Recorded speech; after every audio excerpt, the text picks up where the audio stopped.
আওয়ামী সরকারের আমলে প্রায় ১৬০টিরও বেশি নজরদারি প্রযুক্তি এবং স্পাইওয়্যার ক্রয় ও মোতায়েন করা হয়েছিল। সম্প্রতি টেক গ্লোবাল ইনস্টিটিউটের এক প্রতিবেদনে এমন তথ্য উঠে এসেছে, যেগুলোর আনুমানিক মূল্য প্রায় ২,২৪০ কোটি টাকা। প্রতিবেদনে বলা হয়েছে, এসব প্রযুক্তি আমদানি ও মোতায়েন হয়েছে ২০১৫ থেকে ২৫ সালের মধ্যে, যা অতি গোপন ও সতর্কতার সাথে তৃতীয় দেশের মধ্যস্থতায় আনা হয়।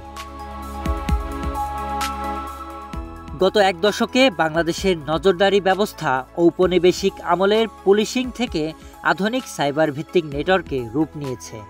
এক বছর ধরে চলা অনুসন্ধানের ভিত্তিতে তৈরি এই প্রতিবেদনে আরও বলা হয়েছে, ২০০১ সালে যুক্তরাষ্ট্রের ৯/১১ সন্ত্রাসী হামলা এবং ২০১৬ সালের ঢাকার হোলি আর্টিজেন হামলার পর সন্ত্রাস দমনের অজুহাতে এই নজরদারির বিস্তার ঘটে।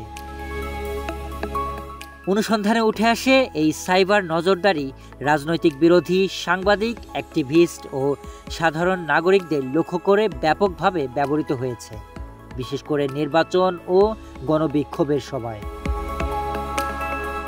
আমদানিকৃত প্রযুক্তিগুলোর মধ্যে রয়েছে IMSI ক্যাচার এবং ওয়াইফাই ইন্টারসেপ্টর থেকে শুরু করে সেলেব্রাইট, ফিনফিশার ও প্রিডেটরের মতো স্পাইওয়্যার, যা ওয়ারেন্টিহীন রাষ্ট্র অনুমোদিত নজরদারিতে সক্ষম। এই নজরদারি প্রযুক্তি এবং স্পাইওয়্যারের ক্রেতা ছিলেন DGFI, র্যাব, পুলিশ, NTMC ও BGD, eGov, CIRT। Sharif Rahat, news desk, hello Bangla.